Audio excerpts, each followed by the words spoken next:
Samantala, pangangailangan para sa rice mill at ilang kagamitan po panawagan ng mga magsasaka sa bayan po ng Mangaldana. Para sa detalyang balitang yan, kasama natin Idol Aaron Navelgas.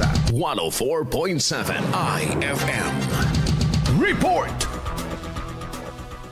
Ipinahayag ng mga magsasaka mula sa dalawang asosasyon sa Mangaldan ang kanilang pangangailangan para sa Village Type Rice Mill o VTRM at hand tractor sa isinagawang validation visit ng Philippine Center for Post-Harvest Development and Mechanization o PhilMech kasama ang Municipal Agriculture Office. Sa pagpupulong, parehong giniit ng Malabago Mangaldan Farmers Association Incorporated at Asosasyon na Masanting Yado Maralos na Makayog Incorporated ang kahalagahan ng pagkakaroon ng rice mill upang mapababa ang gastusin, mapabuti ang kalidad ng kanilang produksyon at mapabilis ang proseso ng paggiling ng palay sa kanilang lugar. Bahagi ng inisyatiba ng Rice Competitiveness Enhancement Fund o RCEF Mechanization Program na taon-taong namamahagi ng humigit kumulang 1,200 hanggang 1,600 na makinarya sa iba't ibang rice farmer cooperatives and associations. Batay sa urgency at pangangailangan, tiniyak naman ng lokal na pamahalaan ng Mangaldan na patuloy nitong susuportahan ang mga magsasaka upang matiyak na ang mga ganitong oportunidad ay nagdudulot ng mas mataas na produksyon at mas maunlad na kabuhayan sa